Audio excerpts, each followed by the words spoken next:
नमस्कार, जय हिंद दोस्तों। मैं गजराज सिंह आप सभी का चंद्रा क्लासेस प्रयागराज में स्वागत करता हूं और उम्मीद करता हूं आप स्वस्थ होंगे, अच्छे होंगे और आपकी पढ़ाई अच्छी चल रही होगी।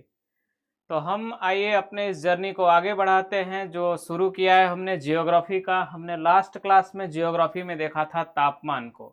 तापमान में हमने क्या क्या डील किया अभी तक वो एक बार क्विक रिवीजन कर लेते हैं। हमारा जो लास्ट क्लास था वो था कुछ क्लाउड से रिलेटेड कि तापमान को प्रभावित करने वाले कौन कौन से कारक थे। तो तापमान के प्रभावित करने वाले कारकों में अगर हम देखें तो जो पहला कारक था और मोस्ट इम्पॉर्टेंट था वो था angle horizontal temperature of variation में हमने जो फर्स्ट फैक्टर देखा था वो था हमारा आपतन कोण। क्या था? Angle of incidence. Angle of incidence के बाद हमने नेक्स्ट पॉइंट क्या देखा था? एल्टीट्यूड यानी कि तुंगता। तुंगता कैसा? अगर ऊंचाई बढ़ रही है तो तापमान कम होगा। ये कैसे कम होता है ये हमने डिस्कस कर लिया है। इसके बाद हमने क्या देखा? स्थल व सागर की असमान ऊष्मा।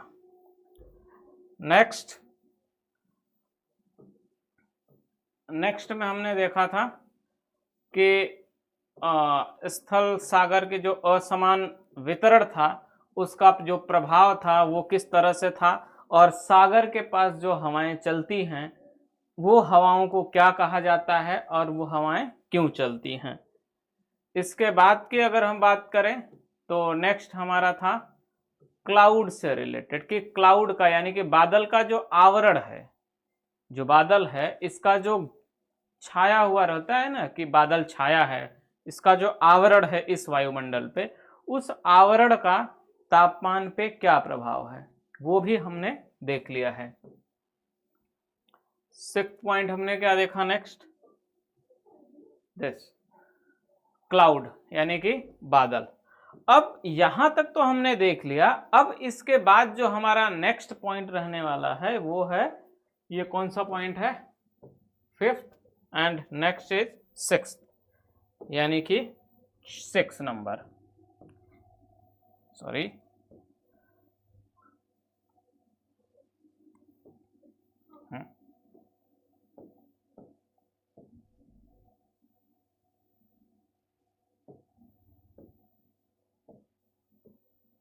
चले, हमारा जो नेक्स्ट पॉइंट है 6 नंबर दैट इज अल्बीडो।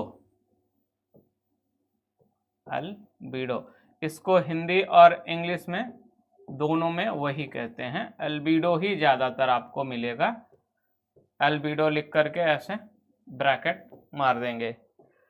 हिंदी और इंग्लिश टर्मिनोलॉजी में एक ही है कि अगर इंग्लिश की टर्मिनोलॉजी हिंदी में इस्तेमाल करेंगे तो लिखने के बाद ऊपर सिंगल इन्वर्टेड कॉमा लगा के रखते हैं तो पूरी पॉसिबिलिटी है कि वो इंग्लिश के वर्ड को हिंदी में एज इट इज कॉपी कर दिए हैं। जैसे कि अगर डिजाइन लिखना हुआ तो डिजाइन एक इंग्लिश वर्ड है, ठीक।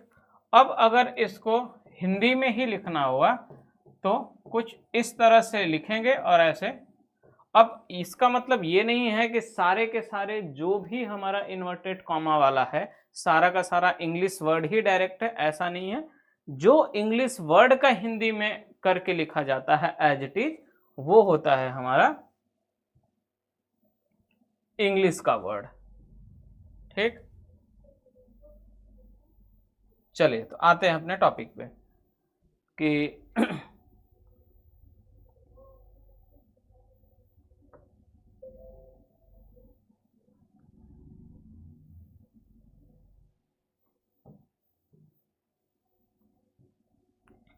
अल्बीडो।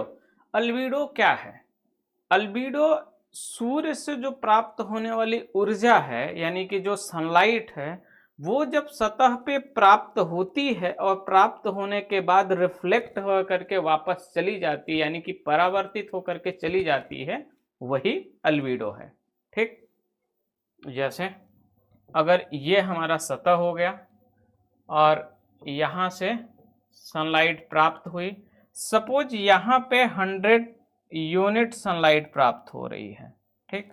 अब जैसे ही ये सतह पे प्राप्त होगी तो ये रिफ्लेक्ट होकर के चली जाएगी, यानी कि ये परावर्तित हो जाएगी। क्या हो जाएगी? परावर्तित। परावर्तित होकर के वापस चली जाएगी। रिफ्लेक्शन और क्या होता है? अल्बिडो और किसको कहते हैं? जैसे कि आप लोगों ने देखा होगा कि कहते हैं कि जो ब्लैक कपड़े लोग पहनते हैं, काला कपड़ा अगर किसी ने पहन लिया है, शर्ट काला पहन लिया है, तो आपको अगर गर्मी में या धूप में निकल रहे हो तो आपको हीट ज़्यादा मिलता है, आपको गर्मी ज़्यादा महसूस होती है। क्यों होती है? क्योंकि उसमें जो ऊष्मा प्राप्त होती है ना, सनलाइट जो एनर्जी प्राप्त होती है, उसकी एल्बिडो बहुत कम है। एल्बिडो कम है का मतलब उसमें जब एनर्जी प्राप्त होती है तो प्राप्त होने के बाद जब वो रिफ्लेक्ट होती है तो रिफ्लेक्ट नहीं हो पाती है, या फिर यूं कहें कि उसका रिफ्लेक्शन कम है, ज़्यादातर वो एनर्जी को क्या करती है? अवशोषित कर लेती है। अब उसी जगह पे अगर व्हाइट शर्ट आपने पहन लिया तो व्हाइट शर्ट में क्या होता है? एनर्जी आएगी और उसका रिफ्लेक्शन ज़्यादा होगा तो रिफ्लेक्ट होकर के वापस चली जाती है। इसके लिए उसमें कम गर्मी लगती है व्हाइट में, और जो ब्लैक रहता है उसमें ज़्यादा गर्मी लगती है। ठीक, ये होता है रिफ्लेक्शन। अब यहाँ अगर रिफ्लेक्शन है तो हॉरिजॉन्टल यानी कि क्षैतिज तापमान में इसका क्या अंतर होता है?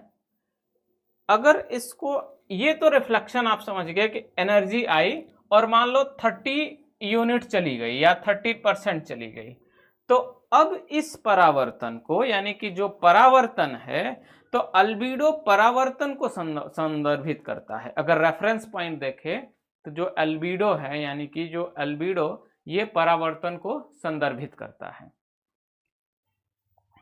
इसको अगर देखें तो जब ये गया 30 यूनिट या 30% गया, तो इसको अनुपात के रूप में देखते हैं। इसको कैसे देखेंगे? इसे अनुपात में देखेंगे। इसे परसेंटेज में भी रिप्रेजेंट किया जा सकता है। ठीक, इसे एक तो अनुपात में रिप्रेजेंट करते हैं, दूसरा परसेंटेज में।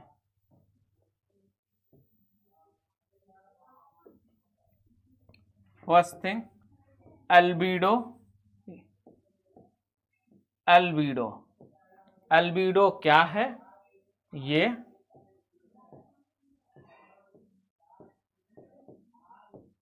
परावर्तन को दर्शाता है, या फिर यूं कहे ये परावर्तन को संदर्भित करता है। ठीक, संदर्भित करता है। ये किसको संदर्भित करता है? ये परावर्तन को संदर्भित करता है। अब परावर्तन किसके परावर्तन को संदर्भित करता है? तो यह आगामी सौर विकिरण और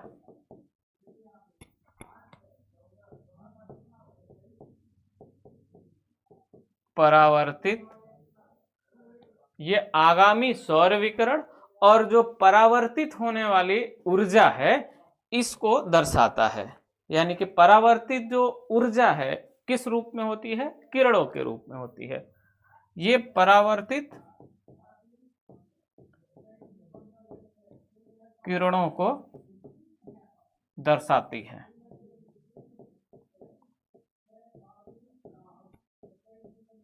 ठीक, ये परावर्तन को संदर्भित करता है। दूसरा यह काम करता है किसके परावर्तन का? परावर्तन का मतलब आई और रिफ्लेक्ट होकर के टकरा करके वापस चली गई, तो किसके परावर्तन के? आगामी सौर विकिरण और परावर्तित किरणों को दर्शाती है, या फिर यूं कहें इसको दर्शाती है से अच्छा है कि ये आगामी सौर विकिरण और परावर्तित किरणों के, ये परावर्तित किरणों के अनुपात को दर्शाती है। अनुपात को दर्शाती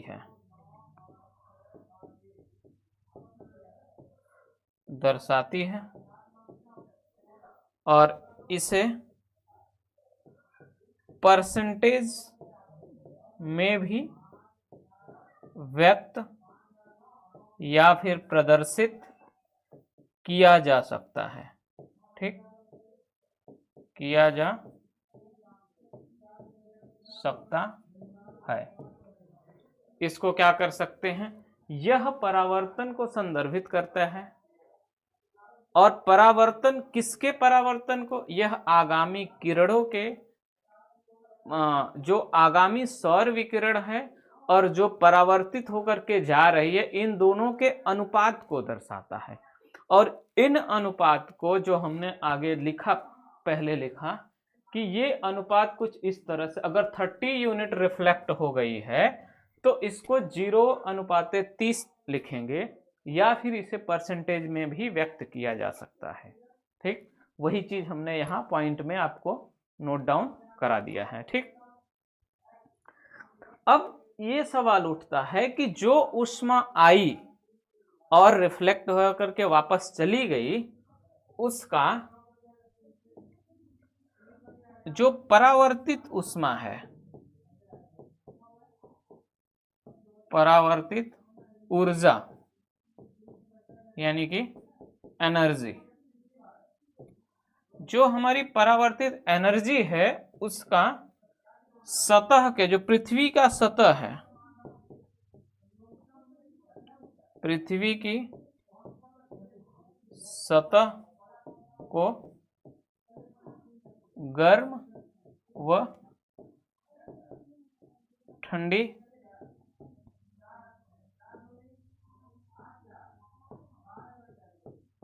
करने में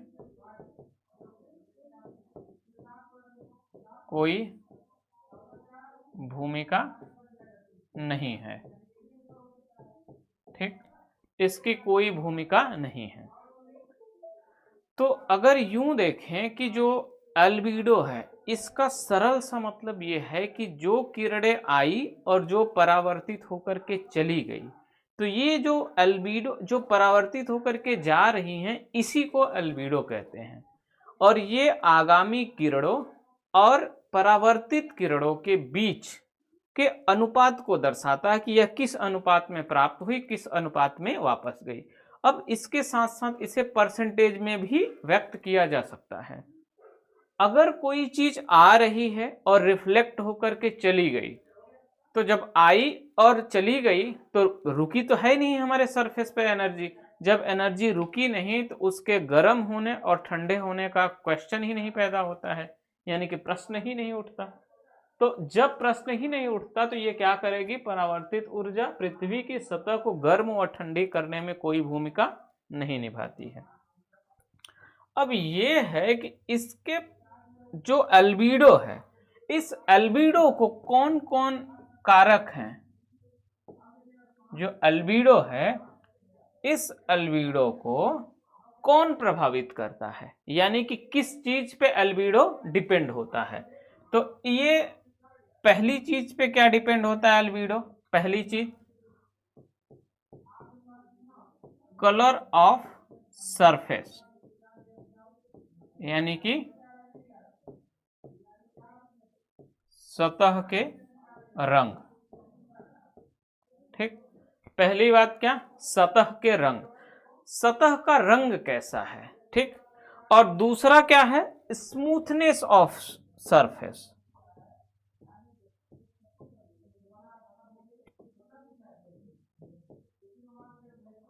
स्मूथनेस ऑफ सरफेस, यानी कि सतह की चिकनाहट।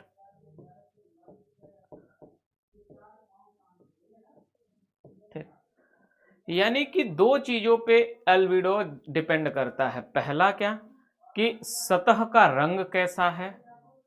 अगर आप देखेंगे जितना डार्क कलर रहेगा उतना ही ज्यादा एल्बिडो रहेगा उसका, यानी कि उसका एल्बिडो बहुत कम रहेगा, अवशोषित ज्यादा होगा। एनर्जी अगर ये डार्क है, यहां से जब एनर्जी आएगी तो सबसे ज्यादा अवशोषित करेगी और वो रिफ्लेक्ट कम करेगी। और जितना हल्का कलर, लाइट कलर रहेगा, जैसे व्हाइट कलर हुआ और स्काई ब्लू हुआ, लाइट ब्लू हुआ, इन सब का जो रिफ्लेक्शन होता है वो ज्यादा होता है। दूसरा क्या, सतह की चिकनाहट, यानी कि सतह कितनी स्मूथ है उस पे डिपेंड करता है। अगर ये दोनों ज्यादा है तो रिफ्लेक्शन भी ज्यादा होगा।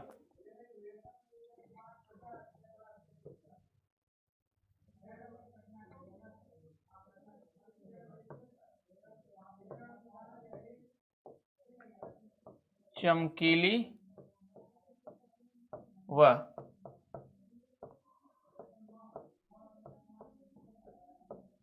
चिकनी सतह का अल्बीडो, अल्बीडो को हिंदी और इंग्लिश दोनों में एक ही कहते हैं, अल्बीडो ज्यादा होता है। ठीक, चमकीली व चिकनी सतह का अल्बीडो ज्यादा होता है। ठीक है, और अगर ओरिजिनल हम बात करें, ये तो हमारा हो गया सरफेस के कलर का और उसका। अगर हम ओरिजिनली बात करें या वास्तविकता के रूप में देखें कि एल्बिडो किस पे डिपेंड है, तो वास्तविक जो एल्बिडो है वो किस पे डिपेंड है, एंगल ऑफ इंसिडेंस पे, यानी कि आपतन कोण पे।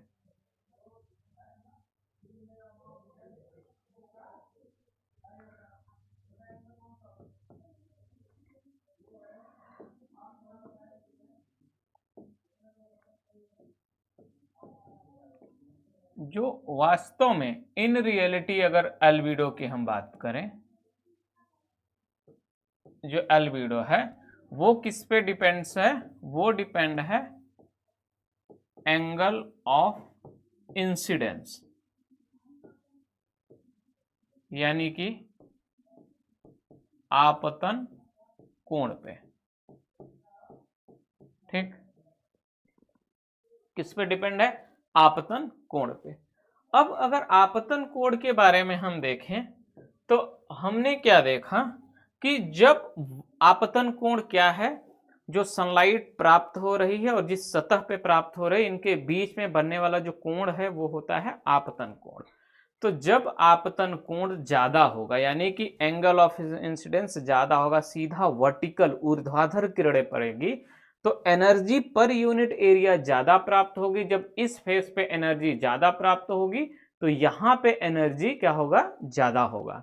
अगर एनर्जी ज्यादा हो रहा है तो यहां पे अल्बीडो कम होगा। ठीक, कैसे, अगर हम अल्बीडो की बात करें, अगर हम देखें angle of incidence, angle of incidence, अगर एंगल ऑफ इंसिडेंस ज्यादा है तो इसका परिणाम क्या होगा कि आपका absorption of energy, absorption of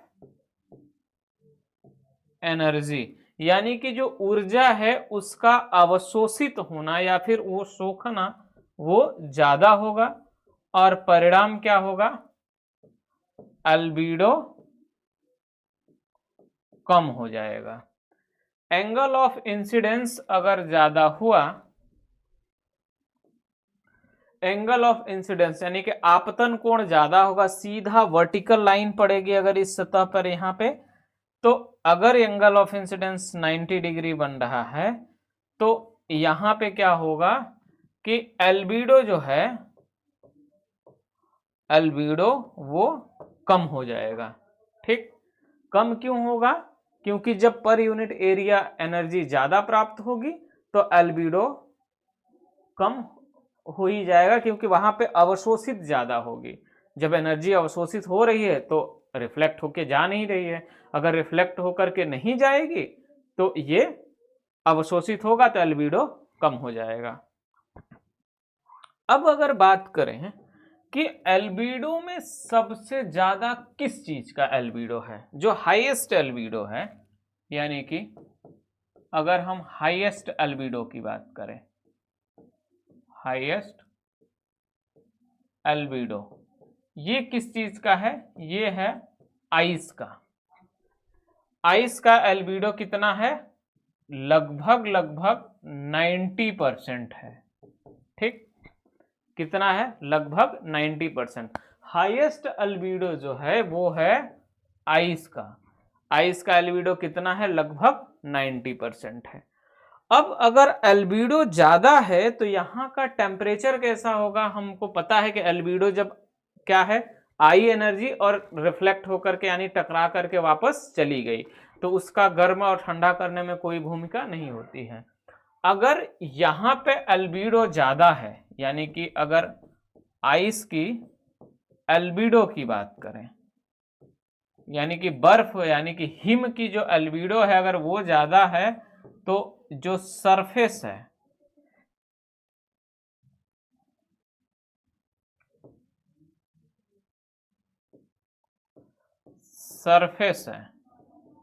surface का जो टेम्परेचर है वो कैसा होगा? वो कम होगा। ठीक, सरफेस का टेम्परेचर कैसा होगा? कम होगा। क्यों कम होगा? क्योंकि एनर्जी आई और 90% एनर्जी तो चली गई। अल्बीडो कितना है? 90% है, और जब 90% एनर्जी चली गई है तो 10% एनर्जी में कितना ही टेम्परेचर बनाएगा, तो टेम्परेचर इसीलिए यहाँ पे ज्यादा है। ठीक, अब देख रहे हैं हम कि यहाँ पे जो ग्लोबल वार्मिंग की अगर हम बात करें, ग्लोबल वार्मिंग यानी कि वैश्विक तापमान के कारण अगर हम देखें तो यहाँ का आइस मेल्टिंग ज्यादा हो रहा है। आइस मेल्टिंग ज्यादा होगा। अगर आइस मेल्टिंग ज्यादा होगा तो इसका परिणाम क्या होगा? आइस अगर मेल्ट ज्यादा हो रहा है तो किसी भी एरिया का, सपोज समझो कि हमने ये एक क्षेत्र ले लिया, ये यहाँ पे ये क्षेत्र हमारा हो गया आइस का, ये हमारा आइस हो गया। यहाँ का एल्बिडो कितना है? अप्रोक्सीमेट 90%। ठीक, ये हमने एरिया लिया, ये हमने एक आइस का एरिया ले लिया। इस पूरे के पूरे ए क्षेत्र में ए नाम का एरिया है, ए क्षेत्र है, इसका ये एल्बिडो कितना है? 90%। अब अगर एल्बिडो 90% है तो यहाँ का तापमान कम होगा, लेकिन ग्लोबल वार्मिंग बढ़ गई है। ठीक, अगर ग्लोबल वार्मिंग बढ़ गई तो इससे क्या हो रहा है? आइस मेल्टिंग ज्यादा हो रहा है। अगर आइस मेल्टिंग ज्यादा हो रहा है तो इसमें क्या होगा? इसका एल्बिडो कम होगा। एल्बिडो कम कैसे होगा? कि जब आइस मेल्ट होगा तो आइस तो कम होगा, यानी कि हिम यानी कि बर्फ कम होगा। जब बर्फ कम होगा तो अभी जब इस अनुपात में अगर है, अगर इस एरिया में है तो 90% है, और कम हो गया तो इसका ये परसेंटेज भी तो कम होगा, क्योंकि जितना ज्यादा अल्बिडो रहेगा, सॉरी जितना ज्यादा आइस रहेगा उतना ज्यादा अल्बिडो होगा। अब जब आइस ही कम हो रहा है तो अल्बिडो कम होगा।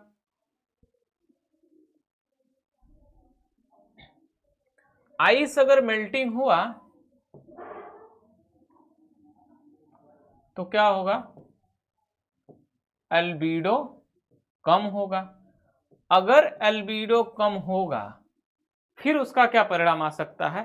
एब्सॉर्प्शन ऑफ एनर्जी ज्यादा होगा, यानी कि ऊष्मा और ज्यादा अवशोषित होगी। कैसे?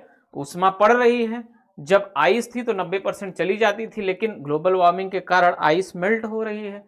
जब आइस मेल्ट हो रही है तो ये यहाँ पड़ने के बाद रिफ्लेक्ट होने की जगह पे और अवशोषित हो रही है, यानी कि जो हमारा एब्जॉर्प्शन है, एब्जॉर्प्शन ऑफ एनर्जी, यानी कि ऊर्जा का जो अवशोषित हो रहा है वो भी बढ़ जाएगा। जब ऊर्जा अवशोषित बढ़ जाएगा फिर क्या इसका परिणाम निकलेगा? एनर्जी बढ़ेगी ही बढ़ेगी, ज्यादा प्राप्त होगी। अगर अब्सॉर्प्शन ऑफ एनर्जी यानी कि ऊर्जा का जो अवशोषित हो रहा है और ज्यादा अवशोषित होगा वहां पे, तो वहां पे टेम्परेचर क्या होगा? बढ़ जाएगा, यानी कि जो तापमान है वो बढ़ जाएगा। अगर तापमान बढ़ा तो क्या होगा? आइस मेल्टिंग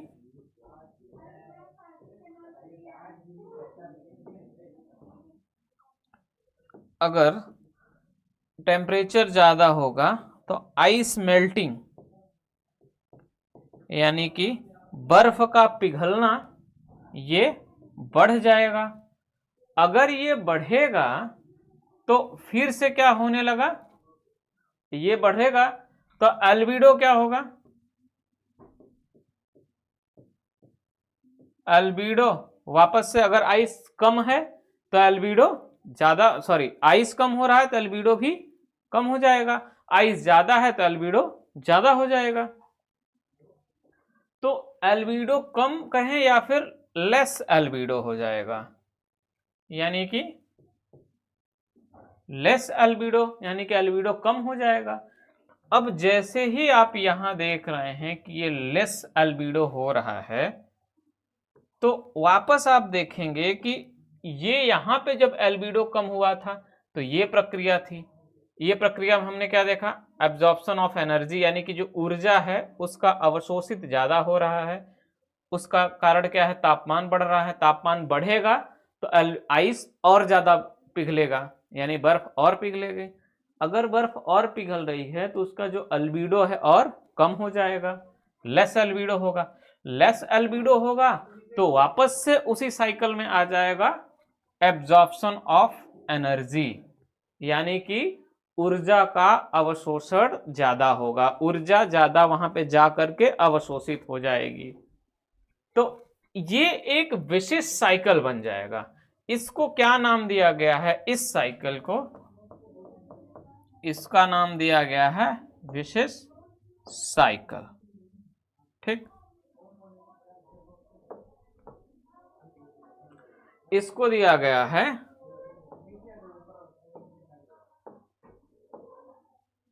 साइकिल, विशिष्ट साइकिल। और इस विशिष्ट साइकिल को अगर हम बात करें तो इस विशिष्ट साइकिल को कहा गया है पॉजिटिव प्रोग्रेस, या फिर यूं कहे पॉजिटिव प्रोसेस, पॉजिटिव प्रोसेस। अब सवाल ये उठता है कि सर यहां पे तो ग्लोबल वार्मिंग के कारण आइस मेल्ट हो रहा है तो नेगेटिव इंपैक्ट पड़ रहा है, तो इसको पॉजिटिव प्रोसेस क्यों कहते हैं? देखो यहां क्या हो रहा है कि यहां पे जो प्रोसेस शुरू हुआ था, ये जो विशिष्ट साइकिल बना है, ये विशिष्ट साइकिल उसी प्रोसेस को क्या कर रहा है, आगे बढ़ा रहा है। तो जिस प्रोसेस को जो प्रोसेस शुरू हुआ है, पॉजिटिव प्रोसेस क्या होता है, जो प्रोसेस स्टार्ट हुआ है इसी प्रोसेस को वो क्या कर रहा है, ग्रो कर रहा है, या फिर कहें आगे बढ़ा रहा है। आगे बढ़ाना, ये कैसे आगे बढ़ा रहा है, हमने क्या देखा, ये शुरू हुआ आइस मेल्टिंग से, एल्बिडो कम हुआ, एब्जॉर्प्शन ऑफ एनर्जी बढ़ी, टेम्परेचर बढ़ गया, आइस मेल्टिंग बढ़ गई, फिर लेस एल्बिडो हो गया, फिर आकर के उसी प्रक्रिया, यानी कि जो प्रक्रिया शुरू हुई थी उसी प्रक्रिया को वो आगे बढ़ा रहा है। यानी कि अगर आइस मेल्टिंग शुरू हुई थी, बर्फ का पिघलना शुरू हुआ था, तो वो बर्फ का पिघलना और बढ़ता चला गया, तो उसी को कहते हैं इस, यानी कि अगर कोई भी प्रोसेस शुरू हुआ और वो प्रोसेस एक विशिष्ट साइकिल में फंस जाता है, और उस फंसने के कारण क्या होता है कि उसी प्रोसेस को आगे बढ़ाया जाता है। कि यहाँ पे क्या हो रहा है कि आइस मेल्ट हो रहा है, अब आइस मेल्ट अगर हो रहा है तो आइस मेल्ट को ही ये प्रोसेस आगे बढ़ा रहा है, इसलिए इसका नाम, इसको पॉजिटिव प्रोसेस कहा जाता है। पॉजिटिव नेगेटिव का यहाँ पे कोई ऐसा मतलब नहीं है कि कोई पॉजिटिव वे में है या नेगेटिव वे में। इस प्रोसेस को क्या कहा जाता है, इस प्रोसेस को पॉजिटिव प्रोसेस कहा जाता है। अगर इस विशिष्ट साइकिल की हम बात करें तो इसको अगर हिंदी में लिखें, दुष्चक्र, इसको क्या बोलते हैं, दुष्चक्र, विशिष्ट साइकिल। तो ये रहा हमारा अल्बिडो का कहानी। अल्बिडो में हमने एक बार देख लें कैसे क्या हुआ। अल्बिडो सबसे पहले तो क्या है? यह परावर्तन को संदर्भित करता है। ठीक, परावर्तन क्या है? यानी कि रिफ्लेक्शन, एनर्जी आई टकरा करके वापस चली गई। अब यह जो परावर्तन को संदर्भित करता है, तो ये किस तरह से संदर्भित करता है कि जो आगामी सौर विकिरण है और जो परावर्तित विकिरण है, इन दोनों के अनुपात को दर्शाता है, यानी कि किस अनुपात में ये आ रही है और किस अनुपात में जा रही है। इसको कैसे करते हैं? इसको परसेंटेज में भी व्यक्त किया जा सकता है। अब जब इसको परसेंटेज में व्यक्त कर सकते हैं तो ये इसका बेसिक हो गया। आगे हमने क्या देखा? परावर्तित ऊर्जा पृथ्वी की सतह को गर्म व ठंडी करने में कोई भूमिका नहीं निभाती। कोई एनर्जी आई, टकरा करके वापस चली गई, तो जो जितना एनर्जी गई उसका इस सतह पर गर्म या ठंडे करने में कोई भूमिका नहीं है।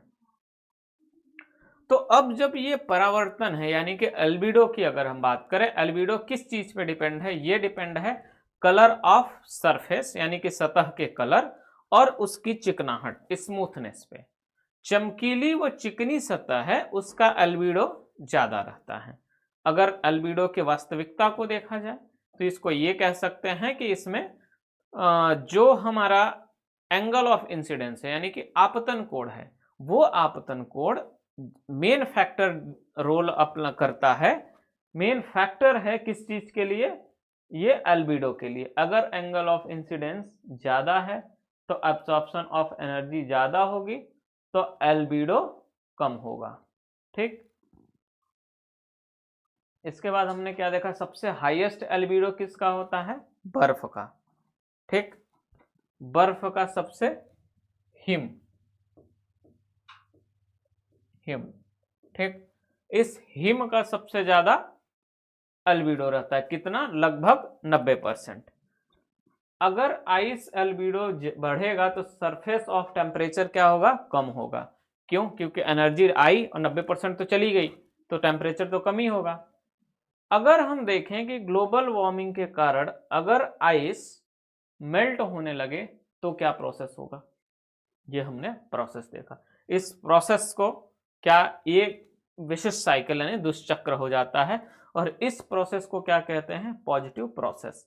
पॉजिटिव प्रोसेस क्या है? जिस चीज के लिए शुरू हुआ उसी चीज को वो आगे बढ़ा रहा है। नेक्स्ट हमारा जो फैक्टर है वो है factor number 7 aspect of slope, जिसको आप सभी जानते हैं। एस्पेक्ट ऑफ स्लोप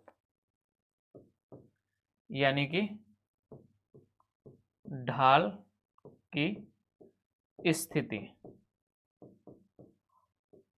ढाल की स्थिति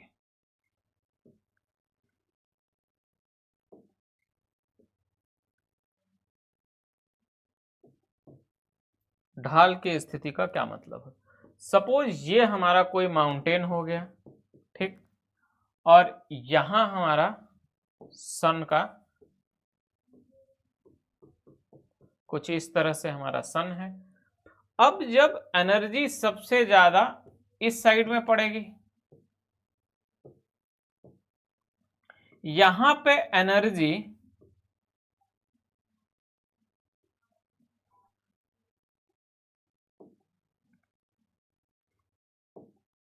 यहाँ पे जो एनर्जी है वो ज़्यादा प्राप्त होगी, तो यहाँ का जो टेम्परेचर है वो ज़्यादा होगा। अगर टेम्परेचर ज़्यादा है तो यहाँ पे जो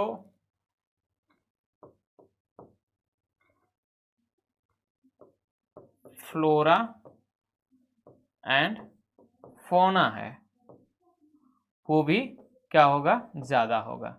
यानी कि अगर हम वनस्पति की बात करें, वनस्पति एवं जीव, वनस्पति और जीव ज्यादा होंगे, साथ साथ में इनकी जो डाइवर्सिटी होगी यानी कि विविधता होगी, डाइवर्सिटी होगी, ये भी ज्यादा होगी। ठीक, इस साइड में, जिस साइड में सन रहेगा उस साइड में ऑब्वियस सी बात है ऊर्जा ज्यादा। अभी सपोज समझो कि हिमालय है, हिमालय के अगर इक्वेटर वाले पार्ट में देखें, यानी कि हिमालय के दक्षिणी भाग में देखें, तो वहां पे वनस्पति ज्यादा है, और उसके उत्तरी भाग में देखें तो लद्दाख वो सब कोल्ड डेजर्ट हो गया है। क्यों?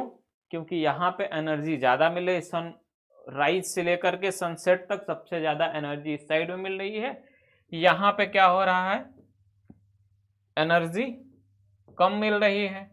एनर्जी कम मिल रही है तो यहाँ का जो टेम्परेचर है वो भी कम है, और यहाँ का जो रिजल्ट है वो क्या है,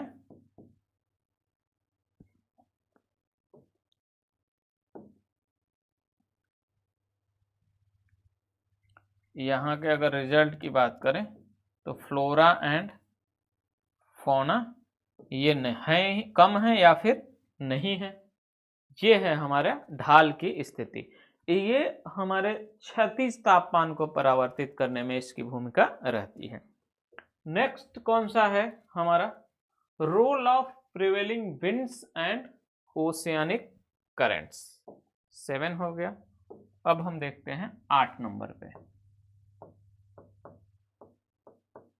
role of prevailing winds and oceanic current, यानी कि रोल ऑफ प्रिवेलिंग विंड्स यानी कि वायु और महासागरीय जल धाराओं का क्या रोल है। वायु और महासागरीय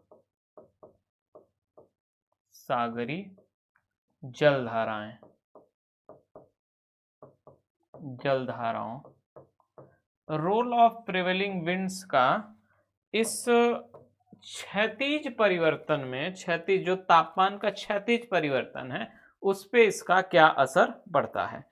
तो जिस भी क्षेत्र में अगर बात करें role of prevailing winds and oceanic current की, यानी कि जो वायु है, यानी कि जो पवन है और महासागरीय जलधाराएं, पवन और महासागरीय जलधाराओं के बारे में हम विंड्स में पढ़ेंगे, पवन के बारे में, ओशियानिक करंट भी पढ़ेंगे ओशिनोग्राफी में। तो यहां पे जस्ट इतना समझिए कि जो क्षेत्र, कोई भी क्षेत्र जो गर्म वायु और गर्म जलधाराओं के प्रभाव में रहेगा वहां का तापमान अधिक रहेगा, और जो क्षेत्र ठंडी वायु और ठंडी जलधारा के प्रभाव में रहेगा वहां का तापमान कम रहेगा। ठीक, अगर कोई क्षेत्र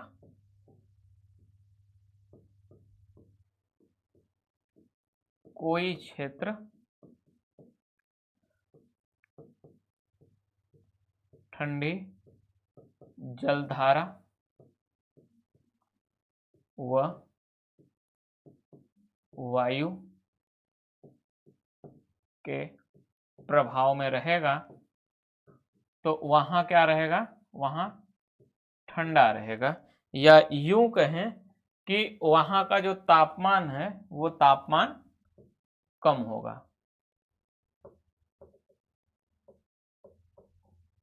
तापमान कम होगा। ठीक, अगर कोई क्षेत्र गर्म जलधारा के प्रभाव में है, गर्म वायु व जलधारा के प्रभाव में है तो वहां पे क्या रहेगा, वहां का जो तापमान है, तापमान वहां का बढ़ जाएगा। ठीक, ये एकदम कॉमन सी बात है, इसमें कुछ रॉकेट साइंस नहीं है कि सिर्फ आपको ये दिक्कत होगी समझने में कि जलधारा क्या है, ओशियानिक करंट क्या है।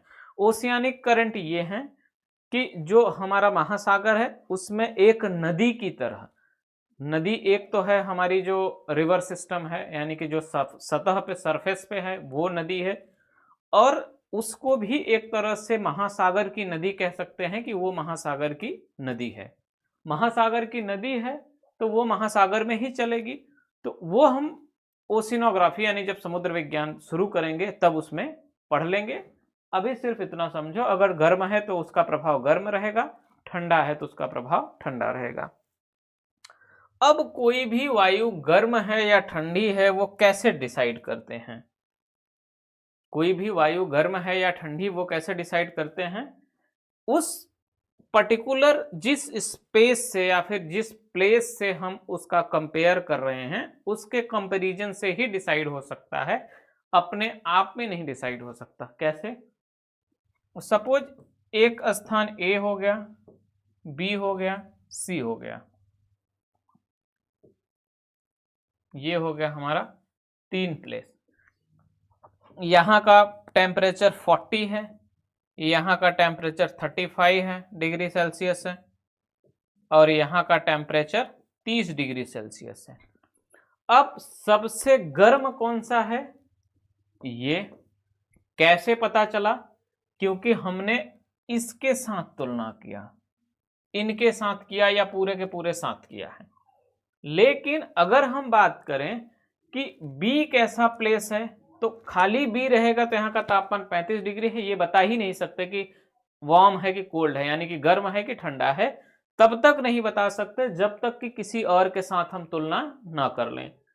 अगर हम ए के साथ बी का तुलना करें तो बोलेंगे ये ठंडी प्रदेश रहेगा और बी गर्म प्रदेश रहेगा। अगर बी का सी के साथ तुलना कर दें, अगर कुछ इस तरह से कर दें, तो क्या होगा? बी गर्म हो जाएगा, सी ठंडा हो जाएगा। अभी बी क्या था? गर्म ठंडा प्रदेश था, ये गर्म प्रदेश था। और अगर सी और बी का तुलना कर दें तो क्या हो जा रहा है कि बी गर्म हो जा रहा है, सी ठंडा। तो गर्म और ठंडी पवन या जलधाराएं कैसे डिसाइड होती है? उस पर्टिकुलर स्थान से, कि उस पर्टिकुलर स्थान पर किस तरह से हवाएं चल रही हैं, तो या फिर किस तरह की जलधाराएं जा रही हैं, और उस पर्टिकुलर स्थान का क्या तापमान है, वो है हमारा ये ठंडी और गर्म जलधाराएं। ठीक। इसको एक मैप के थ्रू हम देखते हैं। हमने ये देख लिया ना कि इसमें किसका प्रभाव रहेगा। कोई भी क्षेत्र ठंडी जलधारा, जिसमें ठंडी जलधारा व ठंडी वायु का प्रभाव रहेगा, वहां का तापमान कम रहेगा। कोई भी क्षेत्र जहां गर्म वायु और गर्म जलधारा का प्रभाव रहेगा, वहां का तापमान ज्यादा रहेगा। इसके लिए एक मैप बना करके देखें अगर, कि क्या है, कुछ इस तरह से।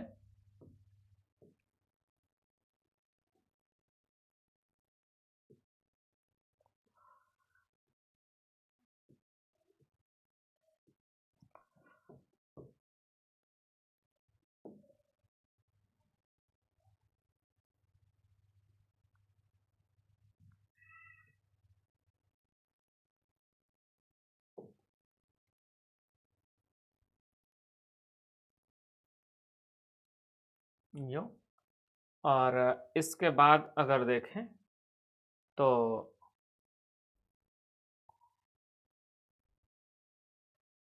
ये कुछ इस तरह से,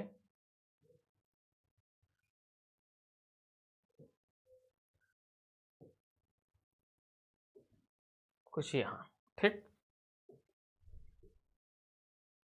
चलिए अब देखते हैं कि क्या है। अब हमने ये देखा, ये कुछ कुछ वर्ल्ड मैप की तरह लग रहा है। ठीक है, हमें जितना जरूरत थी उतना हमने यहाँ का पूरा नहीं फिगर बनाया है, इतना हमने कर लिया। अब इसमें क्या है कि हमने क्या देखा, जो क्षेत्र गर्म जलधारा से है वहां का जो प्रभाव है वो गर्म जलधारा का गर्म रहेगा, ठंडी जलधारा का ठंडी रहेगा। तो अब अगर हम देखें तो यहां से एक आती है जलधारा,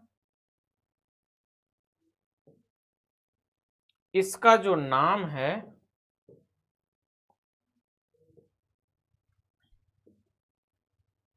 वो है लैब्राडोर कोल्ड करंट, यानी कि लैब्राडोर ही रहेगा ठंडी जलधारा। कोल्ड करंट का मतलब हिंदी में मतलब ठंडी जलधारा। लैब्राडोर एक नाम है, जैसे कि लैब्राडोर जो कुत्ता नहीं देखते हैं आप लोग, वो लैब्राडोर इसका नाम है। ठीक, ये एक ठंडी जलधारा है, इसका नाम है लैब्राडोर। और दूसरी तरफ अगर देखें तो एक यहां से, ये यहां से होकर के एक जलधारा जाती है, कुछ यहां इसका प्रभाव यहां, और फिर यहां कुछ ऐसे रहता है। ये कौन सी है? ये है गल्फ स्ट्रीम। गल्फ स्ट्रीम ये क्या है? वार्म करंट, यानी कि गर्म जलधारा है। ठीक, ये क्या है? गर्म जलधारा है, यहां से जा रही ये। तो इस गर्म जलधारा का ही परिणाम है कि अगर हम यहां पे देखें, यहां तो इस पूरे के पूरे रीजन में अगर हम देखें तो यहां पे टेम्परेचर कम होना चाहिए, क्योंकि ये बहुत हाई लैटिट्यूड यानी कि उच्च अक्षांशों पे है। उच्च अक्षांशों पे होने के कारण यहाँ का तापमान कम होना चाहिए और यहाँ बर्फ होनी चाहिए। पूरे मौसम में यहाँ नेविगेशन नहीं होना चाहिए, यानी कि संचालन। लेकिन इस गर्म जलधारा के कारण पूरे के पूरे इस पश्चिमी यूरोप में, अगर पूरे यूरोप के पश्चिमी पार्ट में बात करें, चाहे वो ब्रिटेन हो या और आगे रसिया का पार्ट हो जहां पे बर्फ जमना चाहिए, लेकिन इस गर्म जलधारा के कारण यहाँ पूरे के पूरे 12 महीने में नेविगेशन यानी कि नाव या फिर जहाज चलती रहती है, ट्रांसपोर्ट इनका चलता रहता है। तो ये एक एग्जाम्पल है कि ये गर्म जलधारा है और ये ठंडी जलधारा है। अब अगर बात करें यहां पे तो पवन की, तो यहां आप देखेंगे ना तो एक पवन चलती है India and Pakistan, India and पाक के बीच में एक पवन चलती है जिसका नाम है लू, जो आप सबने सुना होगा। ये वार्म एयर है। कौन सी एयर है? ये गर्म हवा है, गर्म वायु है। इसको हम इंडियन जियोग्राफी में अच्छे से पढ़ेंगे। अभी के लिए इतना समझ लीजिए कि ये जो यहां से यहां पवन चल रही है, पाकिस्तान से होते हुए इंडिया के जो प्लेन एरिया है, यानी कि जो उत्तर भारत के मैदान क्षेत्र हैं, जो गंगा के मैदान जिसे कहा जाता है, उसमें जो चल रहा है, तो उसमें ये आपका पूरा का पूरा रीजन में इंडिया और पाकिस्तान दोनों मिला करके चलता है, जिसके कारण ये, या इसको लू कहते हैं। लू सबको पता है यहाँ पे कि उत्तर भारत में गर्मियों के समय पे लू चलता है। ठीक, तो ये है हमारा role of prevailing winds and oceanic current. ठीक, 8वां पॉइंट क्या था? Role of prevailing winds and oceanic currents. Right, ये हमारा इस क्षैतिज वितरण का, जो तापमान का हमने देखा था कि जो तापमान का हमारा क्षैतिज वितरण है, कहाँ है? ये हॉरिजॉन्टल वेरिएशन ऑफ टेम्परेचर, यानी कि तापमान का क्षैतिज वितरण। इस तापमान के क्षैतिज वितरण में हमने टोटल कितने पॉइंट देखे? 8 पॉइंट देखे हैं। 1 2 3 4 5 6 7 8। हमने क्या देखा? Angle of incidence. ठीक, इसके बाद नेक्स्ट, फिर नेक्स्ट, फिर नेक्स्ट, फिर नेक्स्ट, ऐसे हम करते गए। ठीक है, एंगल ऑफ इंसिडेंस, एल्बिडो हमने देखा, एस्पेक्ट ऑफ स्लोप का स्थिति थी, क्लाउड था। क्लाउड के बाद हमने देखा था कि किस तरह से जब डिस्टेंस बढ़ रहा है ओसीन से, वो एक फैक्टर था। उसके साथ अगर हम देखें तो जब लैंड और सी का हमने डिफरेंसेस देखा था कि यहाँ पे लैंड ज़्यादा है, यहाँ पे सी ज़्यादा है, तो लैंड की प्रवृत्ति क्या होती है? ज़्यादा जल्दी गर्म होती है, जल्दी ठंडी होती है। सी की प्रवृत्ति कम होती है, तो उससे भी वेरिएशन आता है। तो उसके बाद हमने देखा कि एल्टीट्यूड बढ़ेगा, तो जब एल्टीट्यूड बढ़ेगा तो वहाँ से टेम्परेचर डिप करता है। और लैंड एंड सी के डिफरेंसेस में हमने देखा कि इसके क्या कारण हैं। स्पेसिफिक हीट अलग था दोनों का, उसके बाद दोनों की ट्रांसपेरेंसी अलग थी, दोनों की जो टेम्परेचर का यानी कि हीट का ट्रांसफर की एबिलिटी थी, वो ट्रांसफर एबिलिटी अलग थी। ट्रांसफर एबिलिटी के साथ साथ उसमें इवेपोरेशन, वाष्पीकरण एक में ज़्यादा था, एक में कम था। इसके बाद हमने देखा कि किस तरह से जो समुद्र से दूरी जाती है, तो जब सी सरफेस से या फिर यूं कहें कि तट से जब दूर जाते हैं, हम कॉन्टिनेंट के इंटीरियर में पहुंचते हैं, तो वहां पे तापमान कम होता है। अब अगर वहां पे तापमान कम होता है तो कॉन्टिनेंट पे कम क्यों होता है, ये सारी की सारी बातें हमने लैंड ब्रिज और सी ब्रिज के साथ देख लिया था। इस लैंड और सी ब्रिज के साथ फिर हमने देखा कि क्लाउड कवर होता है। क्लाउड ज़्यादा है तो टेम्परेचर कम है, हाई क्लाउड लो क्लाउड को देखा। फिर आज देखा हमने एल्बिडो को देखा। एल्बिडो के बाद एस्पेक्ट ऑफ स्लोप को देखा। एस्पेक्ट ऑफ स्लोप के बाद हमने role of prevailing winds and oceanic currents को देखा। ठीक, तो इसको आप अगर लिखना चाहें तो लिख सकते हैं यहाँ। आई थिंक आपने लिख लिया होगा। एक बार इसको मैप को आप अपने से बना करके तब करना, क्योंकि जब खुद से हम मैप बना करके करते हैं ना, तो वो चीज़ें हमें याद रहती हैं। ऐसा नहीं होता है कि हमें चीज़ें याद नहीं रहेंगी, वो हमें याद होती हैं। ठीक, तो अपने को याद करने के लिए ही तो रहना है। अगर हमारे पास नोट्स में रहेगा तो कोई मतलब नहीं है, जब तक हमारे यहाँ ना आ जाए। अगर यहाँ आ रही है चीज़ें तब तो ठीक है। अगर नोट्स में है, नोट्स तो सबके पास है, सारी किताबें सारे नोट्स सबके पास हैं। यहाँ जिसके पास है वही असली खेल है। तो ये सारी की सारी यहाँ कब आएगी, जब आपके इस हाथ से लिखा जाएगा। नहीं तो यहाँ से तो हम यहाँ से आपको डायरेक्ट इमेज लेकर के बड़े अच्छे अच्छे दिखा सकते हैं कि हाँ ये मैप है, यहाँ ये है, यहाँ ये है, लेकिन उससे कुछ होगा नहीं। हमारा काम आसान हो जाएगा, आपको दिखने में बड़ा अच्छा लगेगा, यार बड़ा शानदार पढ़ा दिया, पता नहीं कितना बढ़िया इमेज दिखा दिया, लेकिन दिक्कत ये होगी ना, वो याद नहीं होगा आपको। लेकिन जब आप अपने हाथ से इस मैप को बनाएंगे और इस तरह से एरो बना करके लिखेंगे, तो वो चीज़ें आपके दिमाग में फिट बैठेंगी। ठीक, तो हम अपनी क्लास को यहीं पे समाप्त करते हैं और उम्मीद करते हैं आपने एंजॉय किया होगा इस क्लास को। तो तब तक के लिए धन्यवाद। जय हिंद।